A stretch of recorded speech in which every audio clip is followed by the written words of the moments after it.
चलिए प्यारे बच्चों, एक और फिजिकल क्वांटिटी है जिसका नाम है इम्पल्स। इसके बारे में और डिस्कशन कर लेते हैं। नाम सुना होगा आपने इम्पल्स का बहुत बार। क्रिकेटर्स आपने देखा होगा ना, छक्का मार देते हैं, बॉल आती है, बहुत कम टाइम तक पॉइंट ऑफ कांटेक्ट पर रहती है और वो चली जाती है। तो एक्चुअल में उस बॉडी के पास जो होता है ना, बॉल के पास होता है, वो एक इम्पल्स लगता। इम्पल्स की वजह से उसकी जो है ना डायरेक्शन चेंज हो जाती है और उसके पास जो भी छक्का व चौका लगना होता है वो लग जाता है। इम्पल्स है क्या एक्चुअल में? क्या इसका फिजिकल तर्क है? क्या है इम्पल्स? तो आपको सीधा सा बता देता हूँ कि सपोज दैट आप चल रहे हैं और आप बिल्कुल सीधे सज्जन की तरह चल रहे हैं और ऐसे में क्या होता है, कोई आपका पीछा करना शुरू कर दे, चाहे वो कुत्ता हो चाहे वो बिल्ली हो, तो आप अचानक से अपनी स्पीड को बढ़ा देते हैं। तो भाई आप पहले भी किसी स्पीड से चल रहे थे, अब बाद में भी आपकी स्पीड आ गई, तो आपके पास यहाँ पर अब वेलोसिटी के अंदर चेंज आ गया। अब ये वेलोसिटी के अंदर चेंज जो आया है इसी को कहा गया इम्पल्स। अगर मास से मल्टीप्लिकेशन कर दे तो इसका मतलब इम्पल्स क्या होता है? इम्पल्स क्या होता है? इम्पल्स होता है mass into change in velocity. Change in velocity, mass को कहोगे m और चेंज इन वेलोसिटी का मतलब होता है डेल्टा v। ये हो गया इम्पल्स, जिसको हिंदी में बोलते हैं आवेग। आवेग, संवेग बोलते हैं मोमेंटम को, आवेग बोलते हैं इम्पल्स को। तो क्या आपने इम्पल्स को बेसिक तरीके से जान लिया? बिल्कुल जान लिया। इसका मतलब जब भी आपकी वेलोसिटी चेंज होगी तो इसका मतलब जाहिर सी बात है मास बॉडी होगी तभी उसकी वेलोसिटी चेंज हो सकती है। ऐसे थोड़ी ना है कि मास लेस कोई बॉडी है उसकी वेलोसिटी चेंज हो जाए। तो मास बॉडी है, वेलोसिटी चेंज हो रही है, तो इसका मतलब उसका इम्पल्स, उसके अंदर इम्पल्स आ गया। तो इम्पल्स जो होता है वो चेंज इन वेलोसिटी की वजह से ही आता है। अब जब आप भाई बैटिंग कर रहे हो तो जाहिर सी बात है उधर से जो बॉल आ रही है उसकी अपनी एक वेलोसिटी है। आपने बहुत कम टाइम तक, बहुत कम कांटेक्ट में बॉल को रखा और उसको फोर्स लगा दी, तो फोर्स लगाने से हुआ क्या, उसकी वेलोसिटी की डायरेक्शन भी बदल गई, वेलोसिटी भी बदल गई। तो इसका मतलब ये हो गया कि आपने उस पर एक इम्पल्स लगा दिया। तो इम्पल्स की वजह से क्या हुआ, उसकी एक नई डायरेक्शन आ गई वेलोसिटी की और साथ में उसके पास एक नई वेलोसिटी भी आ गई। तो इसका मतलब इम्पल्स को इन टर्म्स ऑफ फोर्स लिख सकते हैं क्या? बिल्कुल लिख सकते हैं। कैसे, वो देख लेते हैं। इम्पल्स को मैं दिखा रहा हूँ, m ऐसे रहेगा, ये डेल्टा v है, अपनी तरफ से मैं डेल्टा t से डिवाइड कर रहा हूँ इसे, कि वेलोसिटी में चेंज आया है लेकिन बहुत कम इंटरवल ऑफ टाइम में आया, डेल्टा t में आया। तो जब मैंने इधर डेल्टा t से डिवाइड किया तो मैं इधर भी डेल्टा t से डिवाइड करूँगा। आपको पता है change in velocity upon time, change in velocity, velocity में जो चेंज आया है टाइम के रिस्पेक्ट में उसको आप क्या कहते हो? उसको आप बोल देते हो एक्सीलरेशन। तो इट मीन्स ये एक्सीलरेशन हो गया।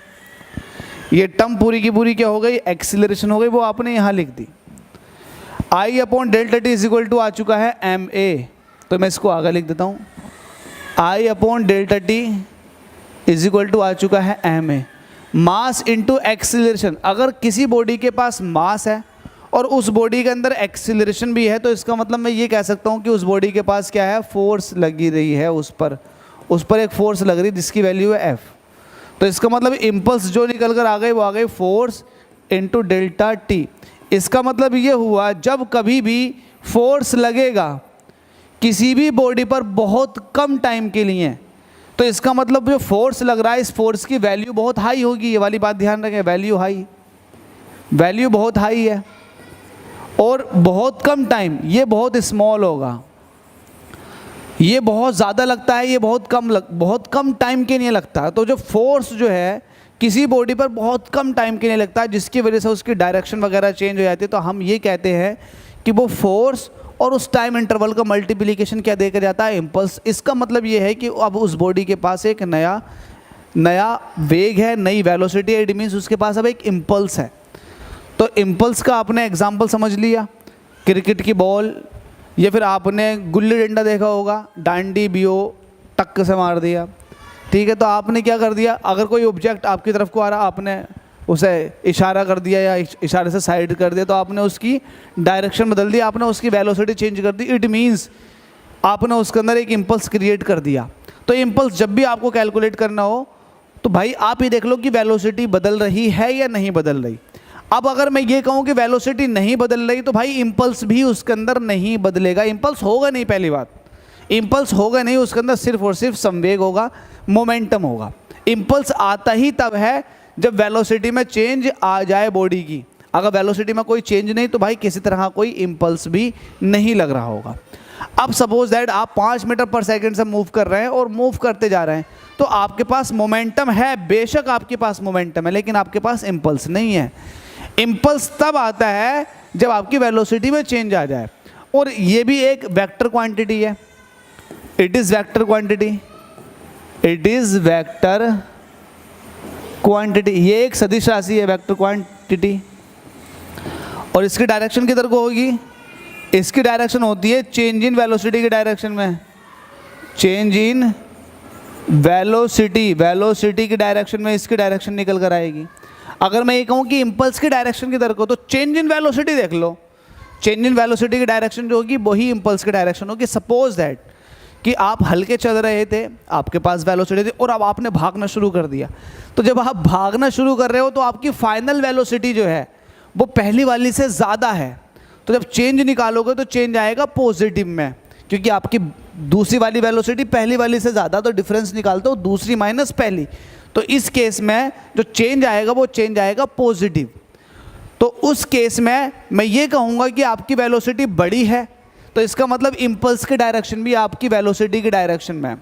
दूसरा केस कि आप बहुत तेज़ भाग रहे हो और अचानक से स्लो डाउन हो जाओ, तो जब आप भाग रहे थे वो शुरुआत की वेलोसिटी इसका मतलब वो बहुत ज़्यादा थी, लेकिन जब आप स्लो डाउन हो गए तो इट मीन्स आपकी वेलोसिटी हो गई अब कम। तो फाइनल वेलोसिटी कम है और इनिशियल वेलोसिटी ज़्यादा है, तो इसका मतलब एक तरह का रिटार्डेशन हुआ, निगेटिव एक्सीलरेशन क्रिएट हुआ।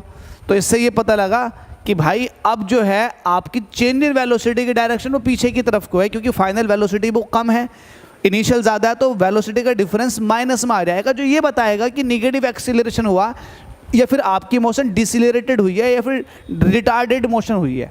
तो उस केस में जो इम्पल्स होगा वो पीछे की तरफ को लग रहा होगा। ठीक है, तो इम्पल्स की डायरेक्शन भी हमने समझ ली कैसे निकाली जाती है। इम्पल्स भी एक सदिश राशि है।